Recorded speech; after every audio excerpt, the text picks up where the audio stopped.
Welcome to Movie Oubliette, the film review podcast for movies that most people have mercifully forgotten. I'm Dan. And I'm Conrad, and in each episode, we drag a forsaken film out of the oubliette, Discuss it and judge it to decide whether it should be set free or whether it should be thrown back and consigned to oblivion forever.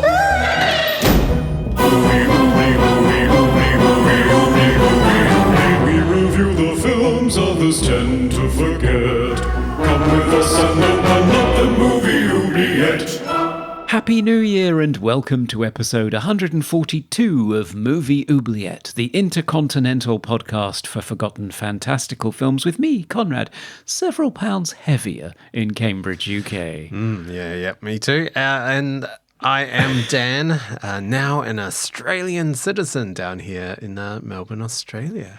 Ooh, we focus on forgotten fantasy, sci-fi and horror films because we love post-apocalyptic, post-Shakespeare quote battles and turning equine animals into gruel. Hello, Dan. Oh, right. I thought you were vegan, Conrad. Yeah, it sounds all kinds of wrong. And especially now because, I ate way too much over Christmas. Yeah. And I'm not happy with how much I wobble every time I step or laugh or move. I mean, it's tricky, isn't it? Because obviously the Christmas period is you're always having all these gatherings with family, and so you're eating lots of food, and then people give you gifts like gift baskets and hampers, and then you have to get through all that, and you can't waste food. You know, that's the ultimate crime. And you're on a holiday, so it's you just kind of have to give in to it and just sort of deal with the repercussions later. Yeah, you do. And there's so much grazing that goes on as well, I find. Yeah. Just constant grazing and watching movies. So, and, you get past a certain age, the metabolism is not as quick as it was. Yeah. Getting rid of it is not as easy. No. So I think I'll be paying for this until March. Yeah, me too. It's good fun, though. And you have something to celebrate as well. Yes, so now I am an Australian citizen. So those of you that don't know, I am not actually Australian by nationality. I'm a New Zealander. I just have lived in Australia for a long time now. But yes, now I am a dual citizen, and I can vote now, which is Yay. nice. Is there an election coming? No, I don't think so. I think it's not for another 2 years, maybe. Yeah. Okay. But yeah.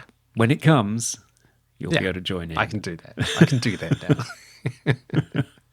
Well, that's good. So have you been in Australia longer than you were in New Zealand now? No, not quite. Not quite. I think I've been in Australia maybe 15 years. But it's a good amount of time.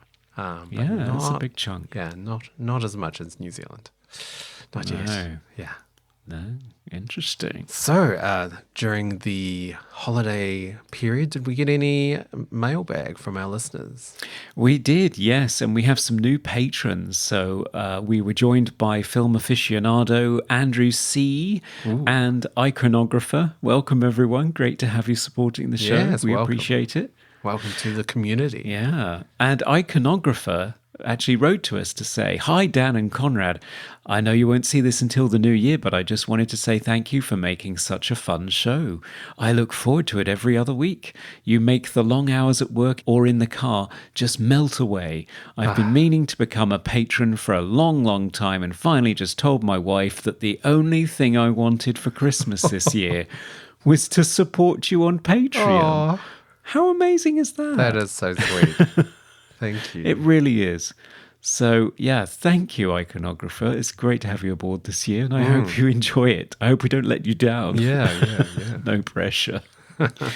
So, Dan, what will we be kicking off the new year with? Oh, well, I will just retrieve it now.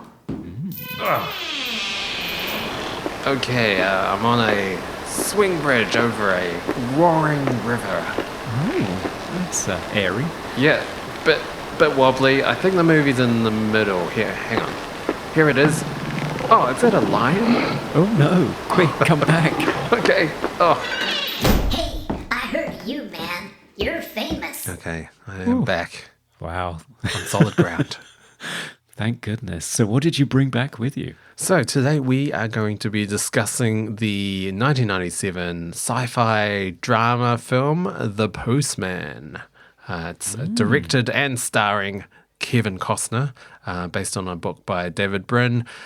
Also co-starring Will Patton, Olivia Williams, Lawrence Tate, Joe Santos, Annie Costner, Tom Petty, and Giovanni Ribisi. Wow, that's an eclectic cast. It is, it is. So what happens in this movie? Okay, so I'm going to attempt to sort of abridge this because it is a lot of movie to get through. The Right. Postman, set in the distant war-ravaged future of 2013 in America, we follow a wandering loner, Kevin Costner. He earns his keep by performing Shakespeare to the isolated surviving population and avoiding the merciless militia group, the Wholenists. I think that's how you pronounce it. Led by the ruthless General Bethlehem. But poor Kevin Costner is captured and involuntarily recruited into the army, enduring the harsh training and initiation process. Of course, our hero does escape, and whilst sheltering from a storm in an abandoned vehicle of yore, he dons a postal service uniform for warmth. Thus, he becomes the Postman. Unintentionally resurrecting the ancient service of the mailing system and postmen, restoring hope to the remaining townspeople he encounters. But Bethlehem wants none of this old-fashioned patriotism and literary communication, and so endeavors to hunt down every postal worker and kill the postman himself. Harsh. Will the newly formed postal army prevail, ending in slow motion wrestling in the dirt? Well, I guess we'll find out after the break. Yes, and we'll be joined by two special guests who are uniquely qualified to take us through Yes. another post-apocalypse with Kevin Costner. Can't wait.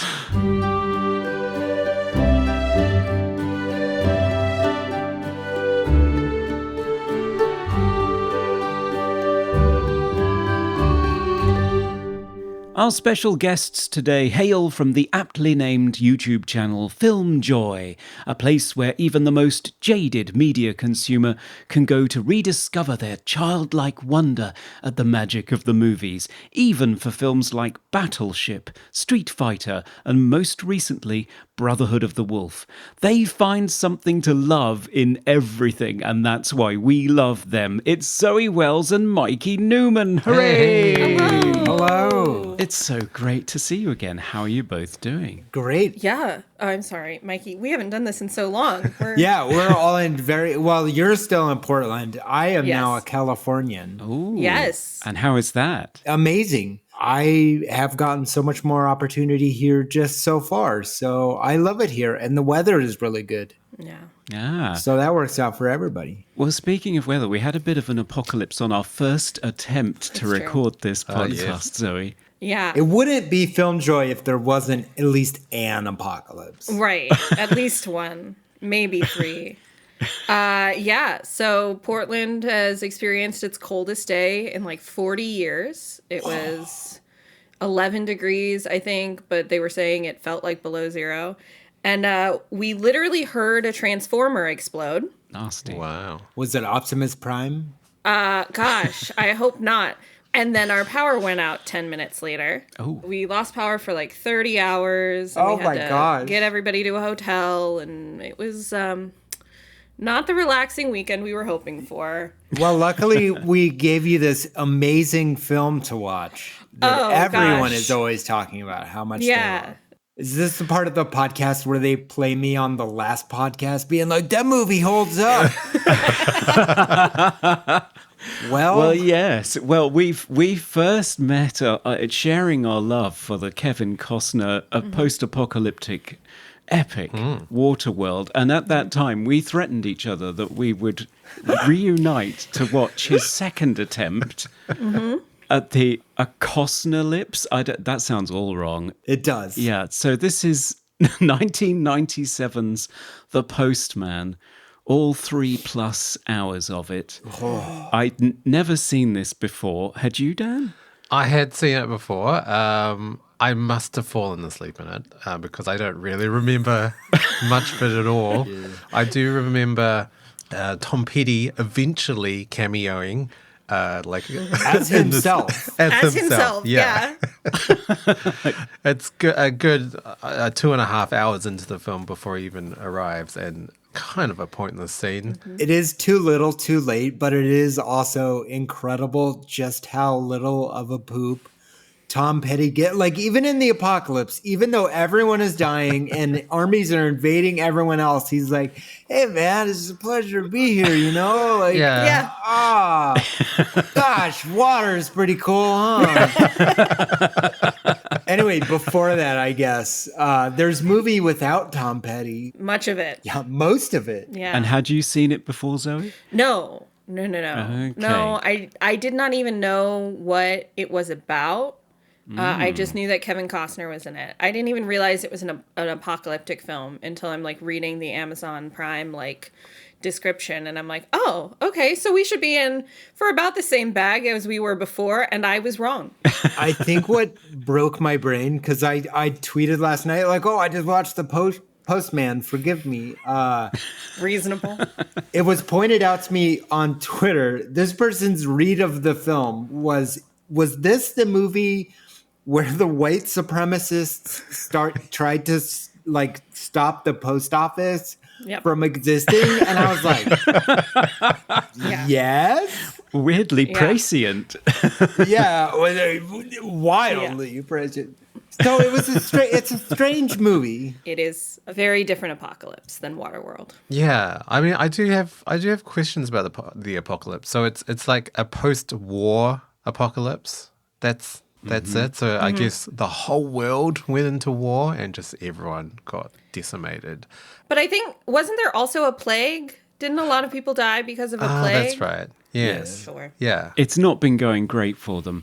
I mean, cosmetically, I did notice that it was quite similar to Waterworld, and I'm sure we'll touch on a number of these events. But Kevin Costner is basically a man with no name again. He's a loner with a sweet ride who shows up to a trading outpost, falls prey to a roaming band of marauders, this time led by Will Patton rather than Dennis Hopper. And he also goes to a small community that wants to breed with him, but at least this time he doesn't have webbed feet. Yeah. So Yeah, it's all good. And then there's a lot of saggy middle, and then all of a sudden there's a finale, except not. But so it's more interesting, I think, to contrast the differences between the two of these, and there are many. Yes. I mean, one thing I where found. to start? Yeah, one thing I found was I don't know why everyone's in rags. There's no like zombies or like virus. They're not stuck on water. Like, surely they can make some clothes that don't look like they're hobos. You can kind of ask that about everything, though. Like, why are they back at horses and no roads? Yeah. And the post office car is like in the middle of a forest. It's just, this apocalypse really sent things off the rails. Yeah. In ways that we could Like, not predict. why are there no just abandoned cities or anything? Like, it's they're only all encampments. It's only like 15 years, right? Well, did the whole world just like overgrow over these cities in 15 years? Radiation is my guess. Because if all the big cities got hit by really big bombs, they couldn't go back there. Okay, Yeah, yeah. okay. Okay, yeah. But Yeah, Okay. and so my read on this film was actually like, oh, is this secretly brilliant? And then slowly the layers are peeled back, and no, but it is inherently a Western about the literal Pony Express. yes. Yeah, I mean, it's a Civil War movie. Yeah, it's not subtle with its symbolism. I No, suppose. especially at the end. I mean, especially through all of it. But no, Yeah. at the end, I was just like, did you trick me into watching a Civil War movie? What happened here?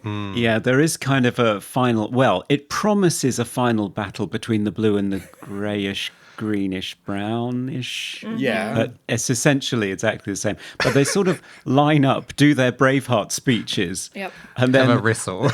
I mean, I don't want to ruin the ending, but I do think it's lovely that Kevin Costner has this great quote about, wouldn't it be great if wars were fought by the arseholes that started them? And then he rolls about on the floor with Will Patton for about 5 minutes. And you think, you've answered your own question. No. Crossfading. Crossfading and in slow So motion. bad. Yeah, it's rough.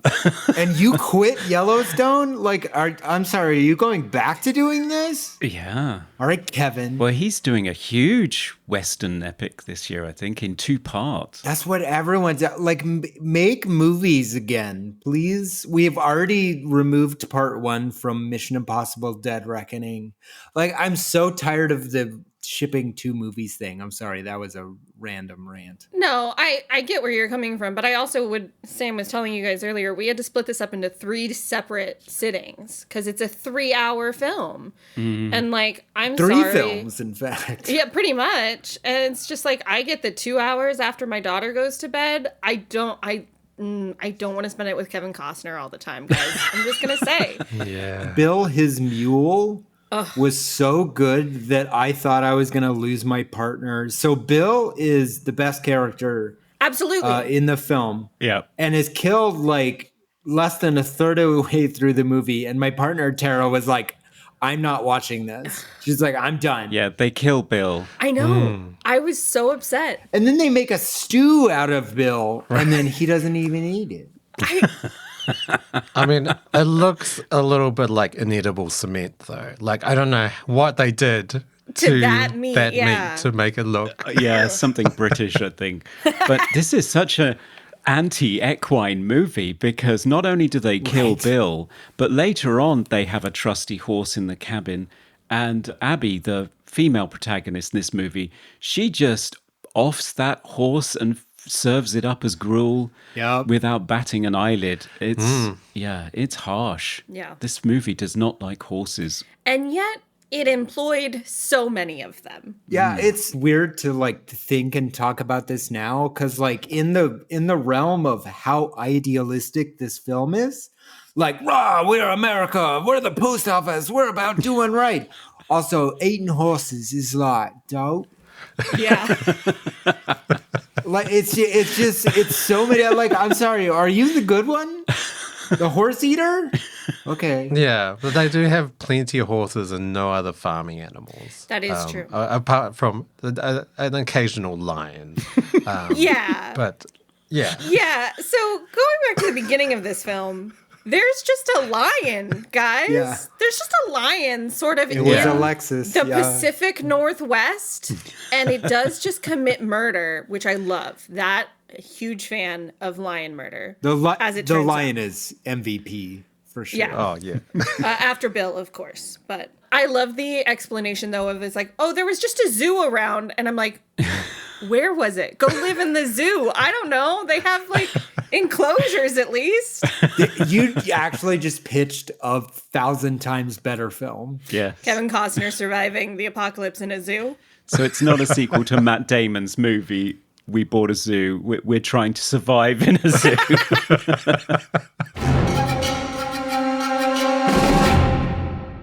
We've already established that Bill is the best character, but let's focus on not only our lead actor, but also our director, Kevin Costner. Yes. So it's not the Kevins this time around. He's dispensed with other Kevin. Sorry, Kevin Reynolds. Yeah, bye. So how do we feel about the likability of Kevin's central character? Because I remember this was a bit of an issue on Waterworld. It was, not the most easily likable character. I liked him better because he is clearly just trying to survive this whole situation. And he wanted to be by himself, and that's not what happened. And he kind of makes the best of that situation. I took his character as this like horrible, abusive liar jerk that wills himself into having principles accidentally. He's like, I'm the post office because that'll get me stuff. Yeah. Free food. And then he's like, oh, this is like, you guys want this. Well, I guess that's me now. And like the second most important character in this film, Ford Lincoln Mercury. Oh my God, the best boy. The best boy. If you were only a mule, you would be number one. A mule who could act. Unlike Kevin Costner. Yeah, well. No, my notes literally say I love Ford Mercury Lincoln. He is best boy. He is definitely best boy. It sort of killed me that like Kevin Costner in this movie, whatever the post boy, loves Shakespeare, does it everywhere, tries, like loves entertaining kids. And I was like, well, this is kind of endearing. And then when they need Kevin Costner to perform Shakespeare at like the emotional center of this movie, he's just like, to be or not to be, I guess that is the question, whether it's 'tis nobler to some. It sounded like Harrison Ford in the Blade Runner VO, where he's like purposely trying to destroy Yeah. whatever it is. It wasn't the most sterling performance in his Shakespeare rap battle. No. Yeah, later on I have that the Shakespeare stuff is pretty self-indulgent, but it's not self-indulgent in like a fun way, right? Because he was known as a Shakespearean actor, and like Mikey said, he will just go and be like, I don't know, like my kingdom for a horse. And it's like, well, first of all, there are 11,000 horses in this movie. Secondly, what are you doing? I mean, my favorite part of the Shakespeare performance was the fight scene with the mule, the sword fighting. Yes. I mean, stand out. Bill, best boy. Like Bill is the best character in the film, stealing every scene Bill is in. Yeah. The thing that I found odd about his character is that unlike his character in Waterworld, where he's fairly taciturn throughout, in this one, it feels like he's sort of Forrest Gumping his way through this situation. I think he's supposed to be kind of goofy, a man and his mule, and a little bit simple, and accidentally sort of starts a religion about a basic infrastructure service. And I note with interest that originally this was set up as a Robert Zemeckis, Eric Roth production. Wow. When the rights were bought off of the author, David Brin, because this is based on a novel. Right. So it was going to be Tom Hanks, Robert Zemeckis, and Eric Roth, but apparently Roth's screenplay turned the central character into a incoherent, rapacious asshole. So Hanks obviously wasn't keen, so that whole thing collapsed, and then it was picked up by Kevin, who hired Brian Helgeland, hot off LA Confidential, who returned to the book and tried to instill it with the sense of hope and earnest decency and heroism. But I think there's some of the arsehole still left in there. Yeah. Oh, Yeah, yeah, definitely. Yeah. I mean, there are a few moments in the movie where you really sort of question, is this a nice guy? Like the sort of the forcefulness he has towards Abby, and also the fact that he was the director of the film, Kevin Costner. So there are some questions like, did you have to cast a female lead 13 years younger than you? Yep. Did you have to have that romantic like love scene go as long? Yeah, I mean, I think the movie itself, so we saw that it was 3 hours long, and Sam was like, there has to be an edit somewhere, right? There has to be a shorter movie in here that's more watchable. And there is, in fact, a fan edit called the expedited edit. That's funny. And, like, first of all, tremendous. Yeah. Tremendous. But yeah, there are just so many parts of this movie that I'm like, we got it about 5 minutes ago, and we are still in this Jeep while you talk to a skeleton. And, you know, just going through all of these motions. It was, you know, he got a lot of screen time, which as a director / star, I guess that's your right. Yes, but how did you feel about the central romance? Because I remember on Waterworld with Helen, she was basically a sexy lamp, and you weren't terribly impressed, Zoe. How did you feel about Abby and her slow coming to terms with the death of her husband after she's completely cuckolded him at the town dance? Yeah, break that one down, Zoe. Have at it. Yeah. Sure. first, just to like excise this from my brain, the actor who plays Michael was on the show Nashville, which is like a soap opera-y sort of thing. And so the whole time I was just like, Deacon, what are you doing? Anyways, I invested too much of my life into that show. So I actually was not bothered when Michael was still in the picture. Obviously, as somebody who worked a bit to get pregnant and have a kid, like, it is not an easy feat. And if that's what they really wanted, I don't think they could go get like IVF easily. So she found someone with the good sperm, and not the bad mumps. And so her husband did seem genuinely excited about being a dad, all of this stuff. So while it was truly awkward and bizarre to have to witness so much of that interaction. Well lit. Yeah. Like, turn a light out. I have the smallest request. If we do this podcast again, there's not a scene where Kevin Costner is just offered a woman. Hello, I'm here. Like, I don't want to see that scene again, because Waterworld and the Postman both have that exact. Your presence has arrived. Which, you know, I have to agree with Mikey, because again, take them to dinner. Jeez. Or like learn their name. I don't know. Also a good bar. Also very low. And just anything. It's the after Michael dies, and also the way that Michael dies, where he has to give permission to the villain to sleep with his wife. And it's like, no. Yeah, straight out of Braveheart, Yeah, and that was super icky. What I'm saying is Michael deserved way better. Anyways, I think overall, Abby is a more interesting character than the heroine in Waterworld.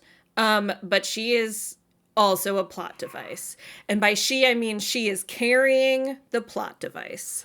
Like, she is pregnant, and that is what makes her important. And that felt not great. No, I did wonder how you might feel about the fact that although she does have agency in the film, she is a great shot. She can batter a guy to death with a rock. Quite well. Smash his face in. Oh, yeah. But the thing that I was particularly intrigued by was, Zoe, how you would feel about the scene where Kevin Costner says to Abby, the child in you is mine, and so you're not going to do what you just said you wanted to do. You're going to do this. And she has no response and just does it. So her autonomy vanishes as soon as she is pregnant. And I was just wondering if Sam ever said something similar to you. I hope not. If that's an experience that you can relate to. No, not at all. No. Oh, good. Wrong. No, I mean, I do think that's an interesting point, though, because she made it so explicitly clear. Like, Michael is this kid's father. Right. You're just the sperm donor, which I think is really important. And then he like starts catching feels and is like, yeah, so remember that conversation we had? I'm ignoring it now. And so that felt really gross. But I could get into a long conversation about how we treat people who are pregnant. But I think that was kind of the moment that I was like, oh, this baby is a plot device. Yeah. Like, this baby is not important. The only thing is important is that Kevin Costner had something to do with the creation of this baby. Because she was holding her own. And then he forces her out of the town. He forces her to, like, nurse him back to health when she's like, we really should not lollygag around here. And then insists every time, no, that's my baby. So you have to do X, Y, and Z. And it's just, it was very frustrating to see. Yeah, I don't know whether he forces her to nurse him back to health. I think it was just situational. They had to shack up somewhere. It was winter. No, I agree, but he passive he aggressively did force her, because he would die if he didn't just allow her to save his life. Right, and they also stayed there much longer than she had wanted to. Oh, yeah, 45 minutes, long part of the movie just sitting in that was such a long part of the movie, guys. Oh, it just kept going. Get out of the house. She literally had to burn the house down to make him leave. Yeah, literally, he's so stubborn. She burns the house down. I didn't even think about it. That is so funny.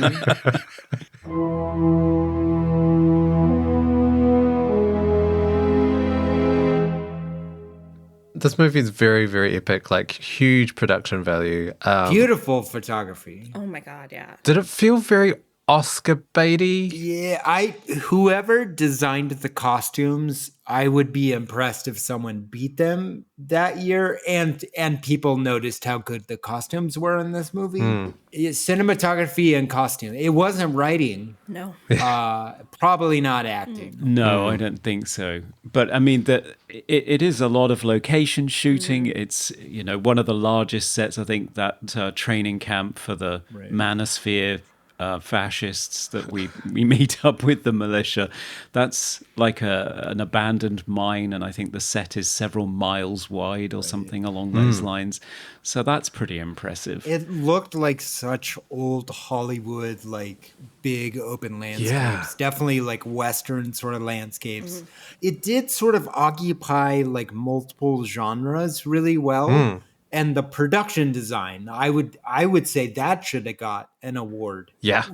In service of what, I think, is the question you kind of always come back to. Yeah, I thought, because some of the behind the scenes, they go into some of the sort of compositing and green screen that they did, and it's really well done. Like, you don't notice it at all. They would put mountains in the background where there weren't mountains, or they would change the sky. Yeah. Just not obvious. It kind of does give it that sort of isolated post-apocalyptic look. Yeah, no, I mean, I think production-wise, it was genuinely incredible. There's only one scene that I'm like, ooh, we're in computer animation territory, and that's when he's on the, like, gondola zip line. Yeah. But, like, how else were you going to do that? But they do these beautiful aerial shots of all of the horses and everything. And specifically, there's one shot that sticks in my brain of like where he is in the center on his horse, and then all of the postmen go, they go in their own directions, and you see it from above. And this is before drones, so like that was either a crane shot or probably a helicopter shot. Yeah. And you're just like, oh my gosh, this is gorgeous, and like. Clearly, these actors had to work with the horses a lot and get very comfortable, which in my notes, I do also say that Kevin Costner does look good on a horse. True. Yeah. Which is good because he's there most of the film. Not the same horse. He's not great at taking care of his equine friends. No. I mean, that zipline scene, it was a bit green screeny, but I think some of the shots, it was a zipline cage thing suspended from a helicopter. Oh my God. Like there was a person hanging from a helicopter. Yeah, it's Kevin. Kevin, right. I don't know why we have to go to a dam, meet Tom Petty, and then go down a zip line. I mean, it feels like a Waterworld callback because he has to be on a zip line at some point. But really expensive. Yeah, if you just lifted that whole section out, what would you lose? Nothing. Just Tom Petty. Tom But Petty. Just again, Tom Petty, one of the third best thing in the movie is Tom Petty as Tom Petty not giving one iota of a crap about anything. And it's like perfect. It makes it. Why is Tom Petty playing himself? Why was this a reasonable decision? You have to wonder, like, they just met up in a bar somewhere, and after enough drinks, he's like, I'll find you a spot. It's fine. We'll just throw Tom Petty in. Yeah, Julia Roberts in Ocean's 12 playing both Julia Roberts and a character who looks like Julia. Stop. Too much. I hate it so much. Another casting decision that's quite interesting is there are three Costner children in this movie. 3 of the 7. Wow. Okay. He has 7 children total. Yeah. I had to look this up. But this is during his first marriage, so I think those 3 were his only 3 at that point. Okay, so he has the good sperm. That is what we've learned. If nothing else, Conrad. Like you are dealing with some serious internalized issues, my guy. If you need to put it out there this much, like... I guess I hadn't thought of it that way. I hadn't either until y'all were talking, and I was like, on. A big banner of the, like, did you know I have the good sperm? Yeah. It's a sperm machine over It's here, a 3-hour baby. advertisement for Kevin Yeah. Costner's sperm. Gross. That like literally true and absolutely disgusting. Yeah. Oh, But he casts his kids in some questionable roles. yeah, go down them, please. One of them is quite wistful. It's the little boy who has this wonderful slow motion scene where he's disappointed because Santa has passed him by. Sorry, the postman has passed him by. That's his kid, right? Yeah. So he stands outside holding a letter. That's why that scene is so long for no reason. Yeah. Yeah. Yep. Slow motion with stirring music from James Newton Howard. And why we get to see it a second time at the end of the film. Yeah. Yeah. That makes that scene. It was already my least favorite scene in the movie because, like, it's treated with the reverence of resurrection. Yeah. You grabbed a letter Yeah. that you missed. Yeah, he didn't grab a letter, and then Yeah. he did grab a letter. Like, Yeah, would you make a statue of him grabbing the letter? I'm like, you should have made a statue out of the kid being like, "Hang on, wait," yeah. because that's what we know happened. What a great film! Yeah. Yeah. And then I think his daughters play various townspeople, one of whom hits on him at one point. Yep. Gross. Yeah, so Amazon is very convenient in that, like, if you pause it, it'll tell you what actors are in the scene, which is why I was able to pick out his kids. They did such a bad job of naming characters in this movie. The daughter, one of them, is just called Ponytail. Yeah. She doesn't get named in the movie. PT. No. And yes, you do see a scene where clearly she is like, there's a pain in my chest as I'm recalling this scene. She looks so disappointed. She looks so disappointed. Yeah. Yeah. Yeah. Wow. So what happens is they have this big dance for whatever reason, and she's fairly enamored with the postman and goes to ask him to dance, and thank goodness he doesn't reply. He just ignores her and walks away because that's when you would have lost me as an audience member, when you have to either reject and or accept your daughter's invitation. I think Kevin Costner needs like an optics guy. Like, hey, this scene, bad. Yeah. Actually, it looks like you wanted to reject your own daughter. Yeah. Like, it's weird. It's weird. You could have just gone to then forward asking her to dance. Yes. Right. Like, you could have just taken that out Yeah. and then just have her be interested in the age-appropriate, non-relative Yeah. person in this movie. Yes. Yes. There are a few of them out there. Yeah, weirdly enough. It only gets worse. I do think that they were going for more like, oh, he's like a father figure kind of thing, or were they actually going for like, I have the hots for this older guy? Gonna return to my previous. Should have hired an optics guy. Yeah, because I think I worked out her age in this movie. She's only like 13 or something. She's definitely a teenager. I would love the interpretation to be the like, oh, he's so cool. Like, I would love to get to know him better. Having been a teenage girl, one, it's very hard to have those feelings and not mistake them for romantic feelings, at least for me personally. And two, if I wanted to get to know somebody better, I absolutely am not asking them to dance. Not in a platonic way. But again, maybe this is just me projecting onto Kevin Costner's daughter. Now it's time for Random Trivia.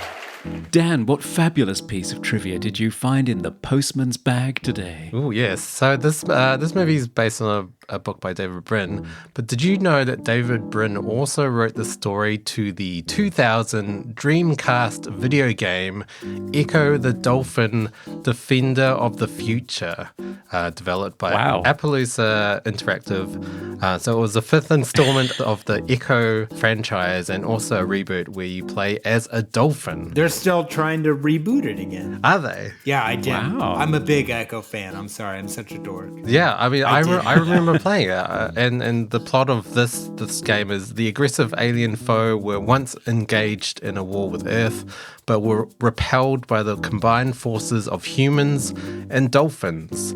Seeking revenge, they attack their guardian, Earth's defense system, and succeed in damaging him. Echo, a noble dolphin, is called upon to heal the injured guardian and drive off the alien race.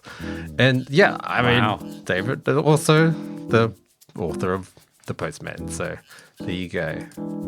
Fascinating. Marvelous. An allegory to the Civil War and dolphins defeating aliens. I mean, that's range, Yeah, guys. I know. It is. Yeah, it's We should have impressive. had Kevin Costner as a dolphin.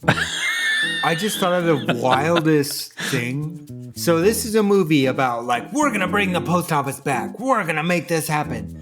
Kevin and anyone associated with Kevin spends 0% of this movie teaching people to read or write. And like so many people are like, I can't read. Read it to me. I just thought that was interesting. I just realized that. Yeah. Yeah, it's very true. And that's our trivia.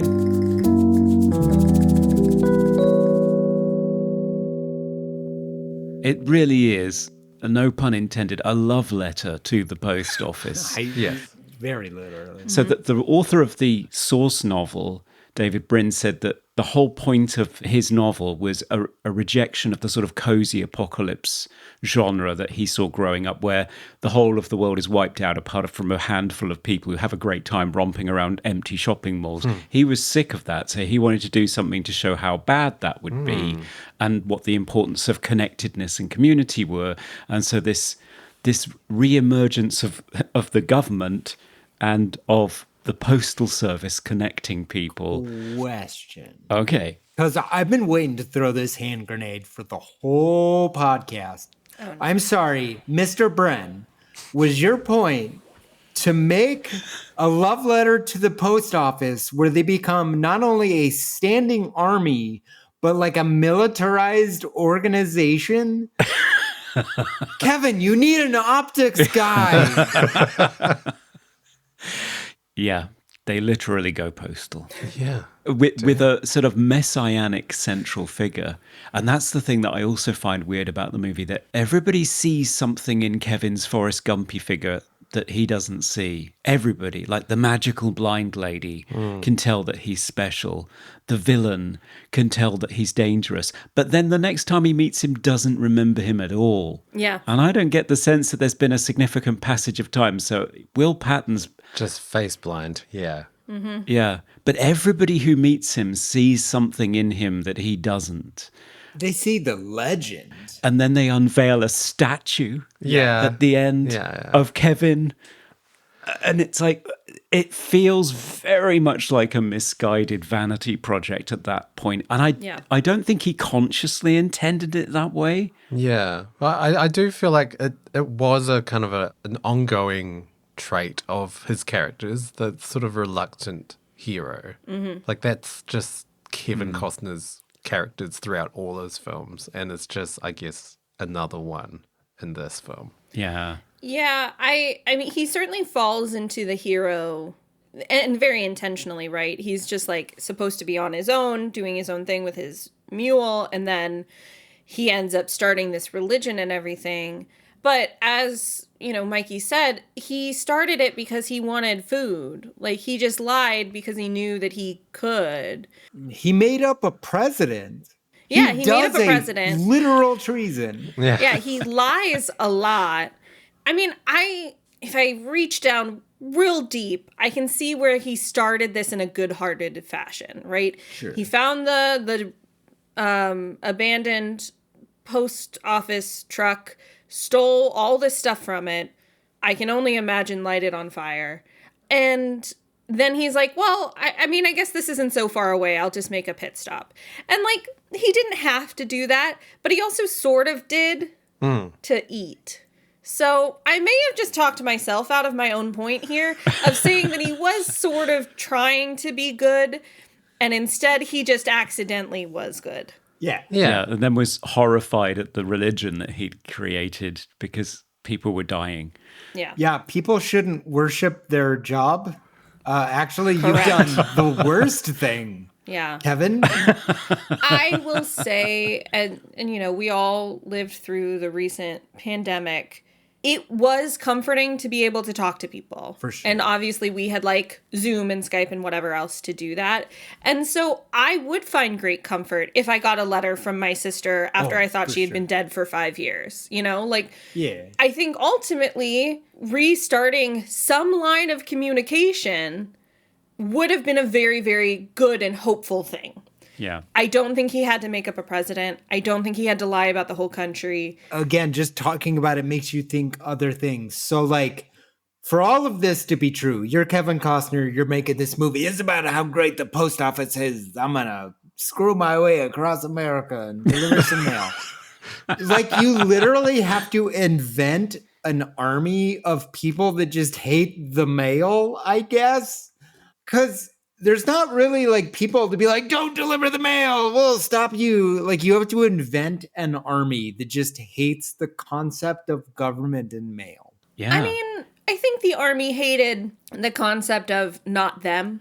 Right. And the post office did allow people to talk and find out that there were more of the not them out there. We haven't even talked about the villain of our story who really pulled a Jeremy Irons and was chewing every scene he was a part of. Yeah. Interestingly, though, I don't think Will Patton is quite the same as Dennis Hopper or Alan Rickman in terms of threatening to steal the entire movie from Kevin Costner, which had happened to him twice in the past, and we talked about that. I don't think Will Patton, wonderful actor though he is, I love him in everything that he's in practically. Maybe not this, but I think he does a good turn as this, what is he? He's like a photocopy Yeah, photocopy Yep. salesman. who sees an opportunity to turn himself into this autocratic leader of a militia that is quite clearly white nationalist, and it turns out he's big on small government too. In fact, he wants no government whatsoever. He burns the American flag and tries to wipe out the post office. Yep. I do find it odd though, watching sort of the manosphere, the emergence of the manosphere through social media. In 1997, you've got all the hallmarks of this alpha male, men have got to be tough and the weak have got to be left behind, and then it turns out that he's impotent as well. So it's all bravado and it's all fake, all of this incel nonsense. And you think, wow, this is bizarrely prescient, this movie. Yeah. Ahead of its time. But also, it's just a glowing ad for Kevin Costner at all time. Like, he should just wear a shirt that says good sperm. Yep. Because everyone else has bad sperm for some reason, but your sperm's great. It's because they had the bad mumps when they were kids, Mikey.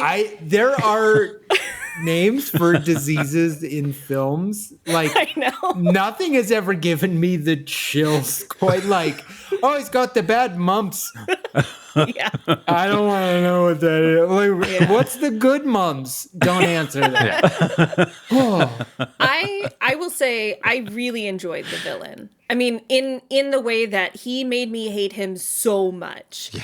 And usually I have found with actors, like, you can kind of see through the cracks and be like, no, they seem like, they started out okay. No, this guy is full evil, like straight up. Yeah. One of the laws is murder, right? Like, this is what he is standing to. And so every scene that he's in, you just start hating him that little bit more.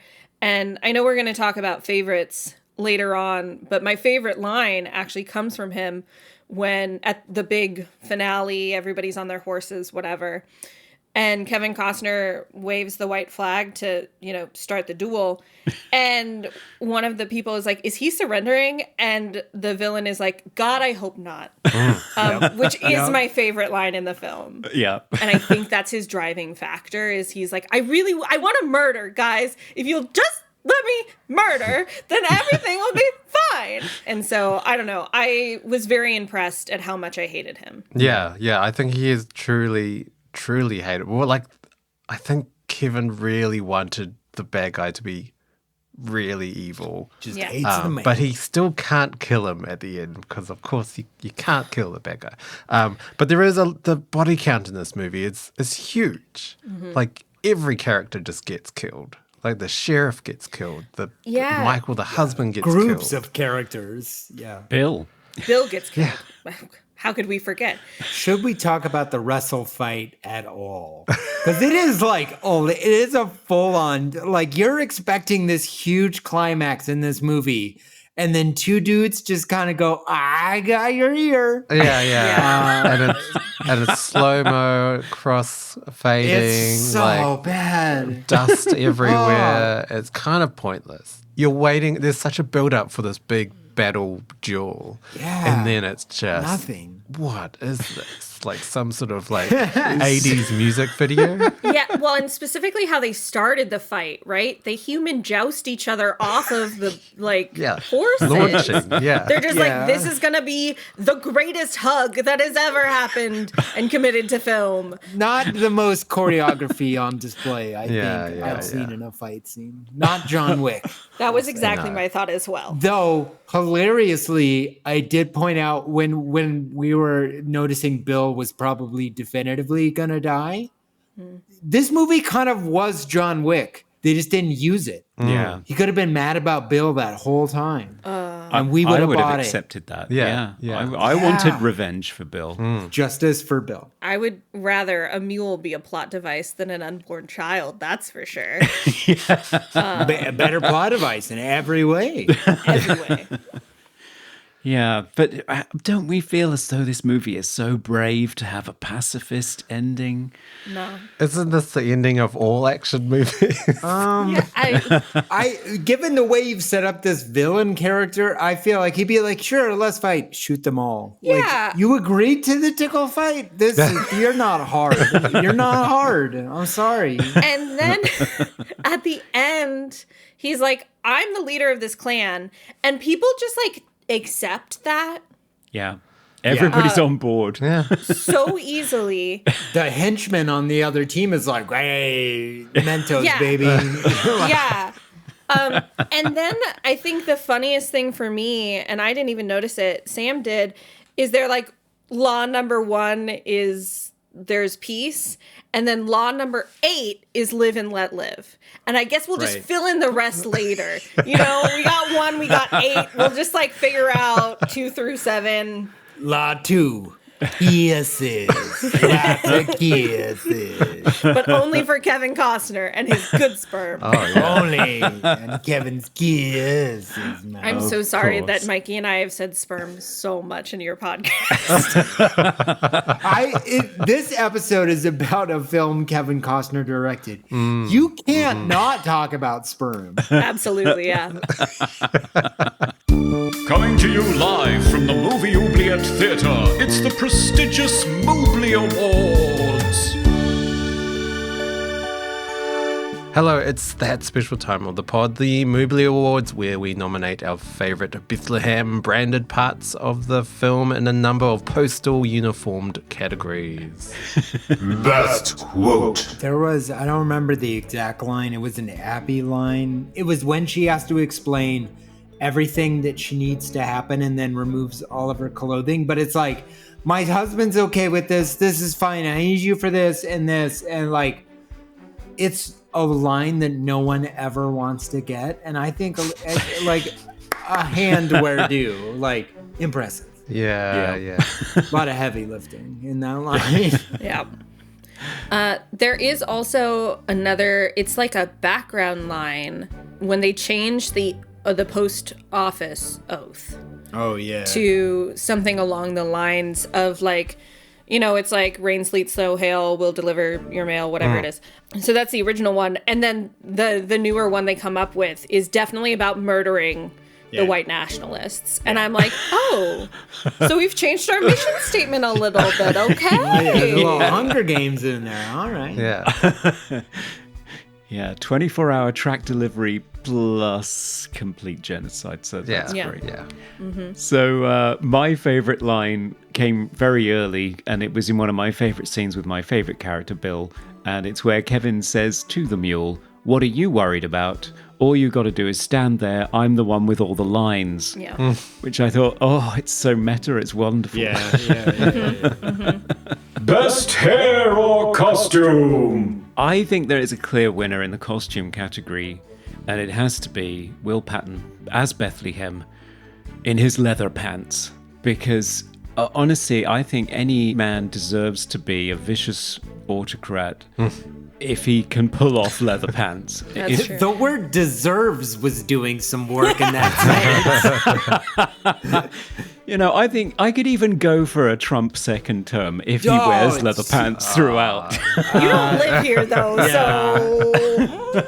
I just fled my last state. I don't condone this. But the leather pants were Yeah, great. back to the LPs.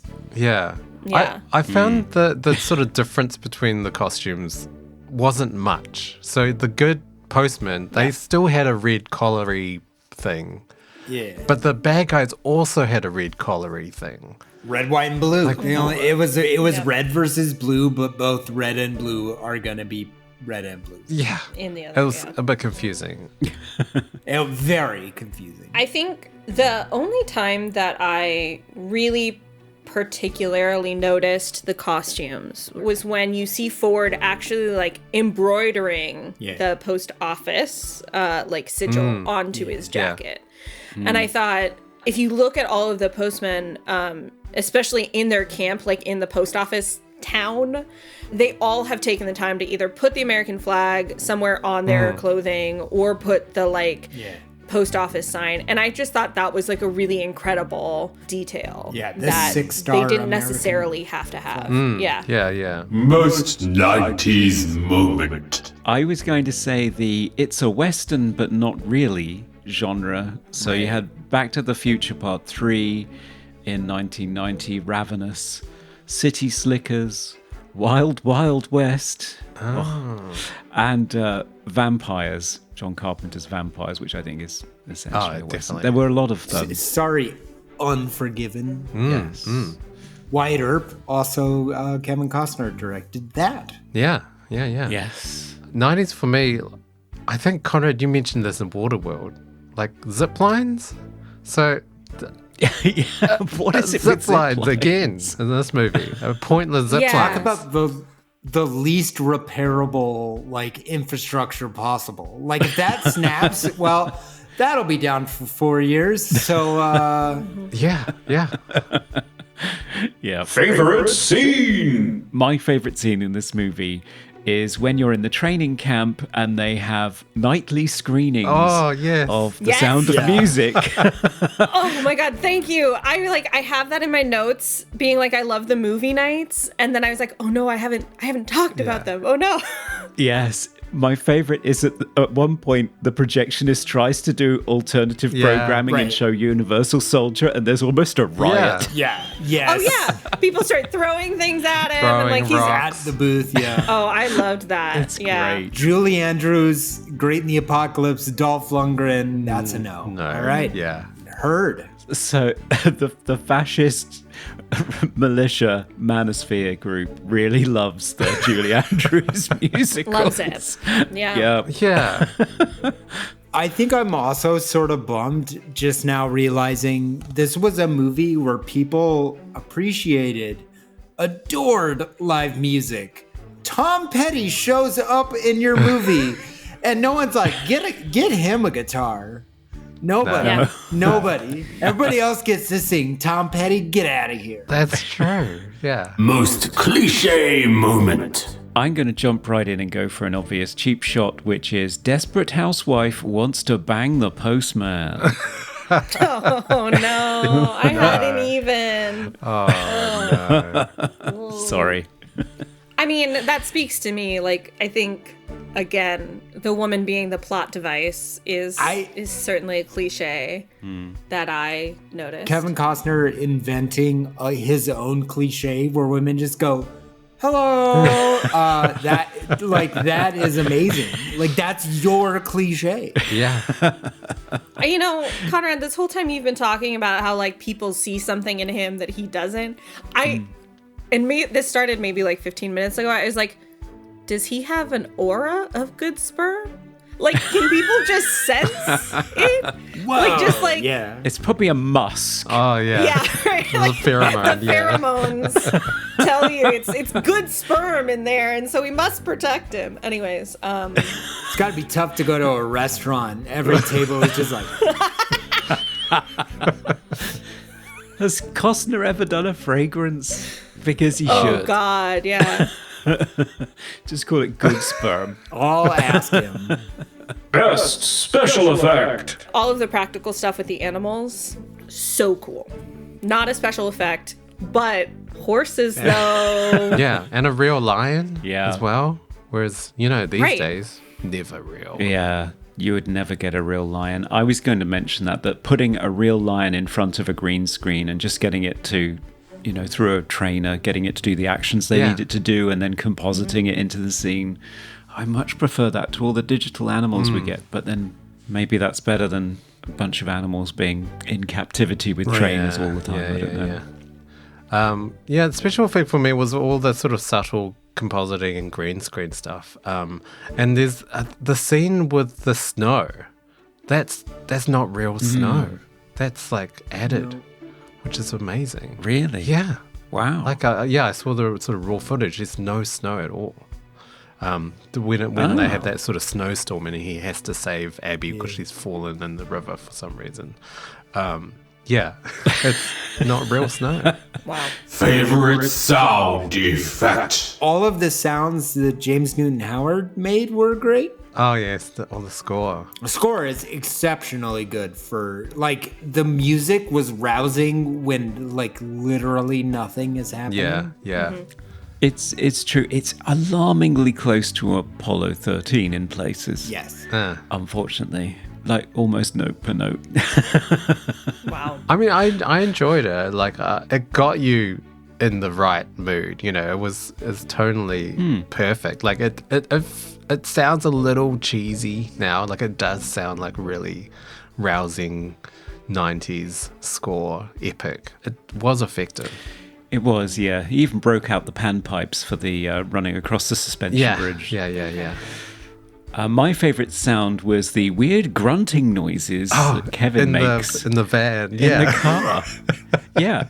When he finds a lighter and a hip flask of booze, and then the just the weirdest noises come out of Kevin Costner. I don't know what's happening. Yeah. Just really happy to be, I don't know. Next to a skeleton. Yeah. Just give us some exertion. That's my skeleton grunt. Like what? Most funniest moment. The horse sword fight, I've seen. It is so perfect. It is so perfect. Yeah. I didn't know that you could train him to do Remember that. when Bill is still in the movie and then like the movie's good? Remember that? Yes. And then Yeah. Bill's not in the movie and then it's not good? For 2.5 hours. Yeah. Yeah, for a very long time. Yeah.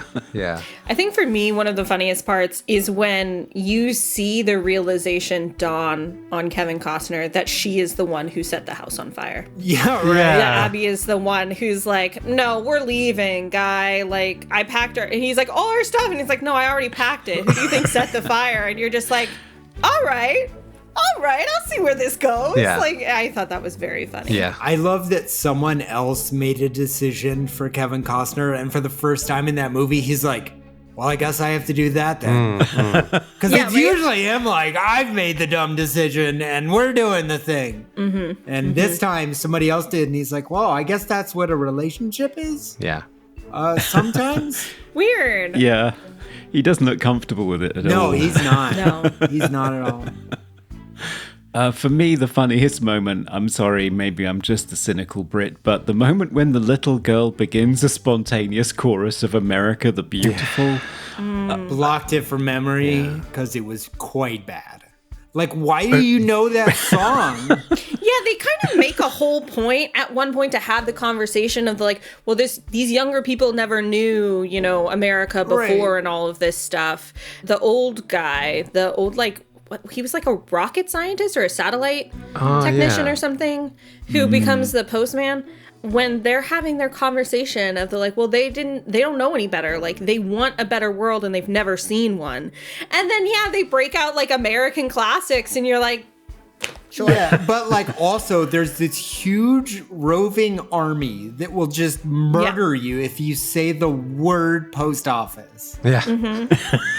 But that's all the kids know America the Beautiful though. Yeah. Just don't sing the post office line Yeah. in America the Beautiful because you will be killed. Yeah. So. Yeah. And that's our Mbly Awards. Yeah. Hello, this is Robert Picardo, and you're listening to Movie Oubliette. Okay, it's time for our final verdicts. Should Kevin Costner's The Postman be released from the Oubliette to deliver the world's mail by horseback to all its adoring fans, and neither snow, nor rain, nor heat, nor gloom of night can stop it? Or should it be shot in the back, not by the hero, of course, and then be thrown off a swing bridge into the depths of the Oubliette, lost forever? Final verdicts, everyone, for The Postman. Mine's complicated because I think I've not reached a conclusion. So, Mike, you must I reached talk one me through instantly this. because of the phrasing of the question. Because you said should it be shot in the back by someone other than the director? I think Kevin Costner should be the one to shoot this movie in the back. You did this. That is my final verdict. Okay. So, I think it should stay in the Oubliette, except for like GIFs from like certain scenes. Like, if we could just condense this down to like a Reddit thread of GIFs, I think that is how we should enjoy this movie. R/Bill Gibbs. Yeah. It's just Bill. For me personally, it is too long. Very long. And it just wasn't fun enough. Like, I enjoyed it, but I enjoy watching bad movies because, like, at Film Joy, we watch them with our friends, or I watched this with Sam, and, like, we talked most of the way through it, or we would pause it and be like, where have I seen this guy before? Like, what, you know, and, like, we do all of that, which, by the way, if you're wondering, it's probably, there was one guy, he was like the taller one of the trio of younger post officers. And I was like, how do I know him? And he's from Remember the Titans, a movie that I watched an obscene amount of time in my high school for whatever reason.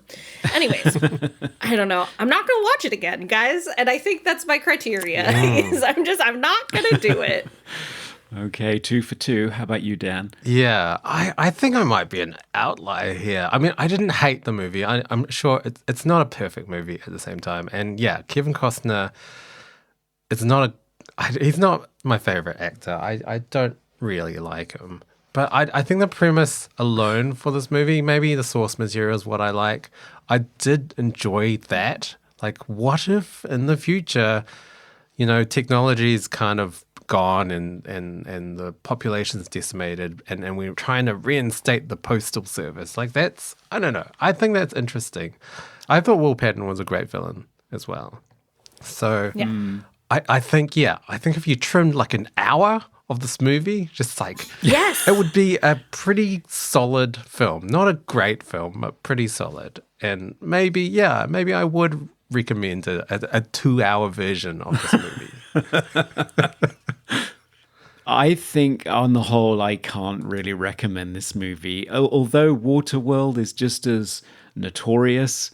When we looked at it, it's just like a big splashy, well, literally, 90s action movie. Yeah. And when you watch it, there's nothing actually wrong. Well, there are a few things wrong with it, but I mean, there's nothing more wrong with it than any other big splashy or 90s action movie. So we let that one go. This one doesn't feel quite as notorious. It does genuinely feel like it's gone into the oubliette.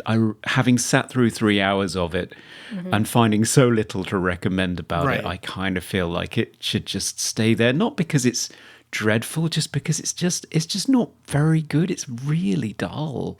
Although I love the ideas, Dan. I think you're right. I like the idea behind it. I'm not very clear on the execution. And I think it does slip into vanity project. Oh, yeah, 100%. Yeah. Yeah. Okay, so we're not unanimous, but most of us want to throw this movie back. I guess we better check in on what our patrons think. Hello, Hal. Yes? Happy New Year. What have you been doing during the break? I was busy generating images of humans with too many fingers. Oh, okay. Well, we need the final verdict, please. You'll never guess. They want to set it free. Oh, agrees with me. Yeah, they do. I'm not the outlier. You're not. No, 2/3 of them, in fact, wanted to set this movie free. Eddie Coulter says, I say let the postman continue to deliver the mail. Even though the movie has many problems, I still find it entertaining. And Dr. Doggy, one of our longest supporters, said, yes, it's about an hour longer than strictly necessary. Yeah. Doesn't have the weird SF parts of the book, but it deserves to run free, if only because it will probably end up as an historical document if things carry on as they are. And I like scary cable cars. Right. But it did have its detractors. So Jasmine said, egad, overly long, overly sentimental, and overly predictable. I could not wait for the end credits to roll so I could give my copy to my own postman and airmail it express to the nether regions of the Yukon Territory. And of course we heard from Cold Crash Pictures. Yes. Hello, Serge. Hello, Serge. And he says, it's fine, a bit too long, but people talk like it's the worst film ever made, and it's just not that. Yeah. Plus, I'll take any film, American-made no less, which valorizes the post office over the military any day. Yeah. So, yeah, great voting there. Lovely comments too. But unfortunately, I think we're going to throw it back. Yeah, I think it's 3 against 2. Yes. It is. So I'll just slap a return to sender on there and hurl it back in. Goodbye. So, Zoe and Mikey, thank you so much for joining us again for another Kevin Costner apocalypse. It was a long slog of a movie, but you've made it an absolute delight to break down. Where can people follow you, and what can they look forward to seeing from Filmjoy next? You can go to youtube.com/filmjoy. We're currently just making movies of Mikey, though Deep Dive, hopefully and soon, will make a return. Yeah. I was intrigued because at the end of the last episode of Deep Dive, you were lining up the movies that people could vote on, and I can't wait to see which one wins. Yeah, we definitely want to get back there, but we've now moved. Mikey and Tara have moved. Yeah, we now live in 3 separate states. We'll figure it out. But it's definitely something that we want to get back to. I have to say, I enjoyed this a lot more than I enjoyed the movie. I found the movie a slog, so thank you. It really is. But it has been a great time. Yes. And listeners, if you want to follow Movie Oubliette, we are Movie Oubliette everywhere. And you can also email us at movie.oubliette@gmail.com. We love all your messages and your opinions about the films that we cover. Yeah, we're even on TikTok now, am I right? We are, yes. So I'm managing that. So that's been fun. TikTok's a completely other beast, but hopefully gaining some more followers, maybe. I don't know. We'll see what happens. It's fun. It's fun. And you can support us over on Patreon, where for as little as $1, you can nominate and vote on films to appear in future episodes of the show. For $5, you get to vote on their eventual fate and get access to our monthly minisodes. And for $10, you can be an executive producer of the show. Oh, yeah. Like Chazilla, Eddie Coulter, Isaac Sutton, Dr. Doggy, Surge of Cold Crash Pictures, and now Iconographer. Yeah, yes. Thank you for the support. Yeah, indeed. We have merchandise on Redbubble if you need anything to decorate your home or body, and a YouTube channel as well. Bunch of video essays and live panels that we were involved with on there. And if you haven't already, please give us a rating and review on whatever platform you're using, Apple Podcasts, Spotify. It does help us out a lot. It does indeed, yes. So, Dan, I guess we ought to figure out what we'll be doing in our next episode. Yeah. Yeah. Next time it's going to be a patron's choice. They've been nominating all kinds of exciting stuff to put on the Oubliette roulette. Everything from Julia Roberts in Mary Riley to Kyle MacLachlan in The Hidden, Shakma, The Wizard of Speed and Time, The Abominable Snowman. Ooh, loads of stuff. It's great. It's all sound ideal. Yes, let's do it. Yes, let's do it. Let's wheel that thing out here. Okay. Okay, here we go. Spinning. It is. So fast. Round and round. Shakma. Exciting. I haven't seen this movie. I did read his comment. So this is voted by Nick. And he said something about a killer primate. Yes. So, yes, a 1990 American natural horror film directed by Tom Logan and Hugh Park, starring Christopher Atkins, Amanda Wyss, Ari Myers, and Roddy McDowell of Legend of Hill House fame. Hell House, sorry. Battling a baboon that's been driven insane by an experimental drug. Right. This was nominated by Nick, one of our long-time listeners, and I don't think any of his choices have ever cropped up on the wheel before. So, congratulations, Nick. Yes, congratulations, and sorry for the long wait. Yes, but it just goes to show: have faith, everyone. You never know when your luck will come in on the Oubliette roulette. Yes. Thanks again to Zoe and Mikey from Film Joy for joining us on this episode. Yeah, thank you so much for having us. Okay. All right. Bye for now. Bye. We review the films others tend to forget. Come with us and open up the movie Oubliette. So as far as you know, you have good semen?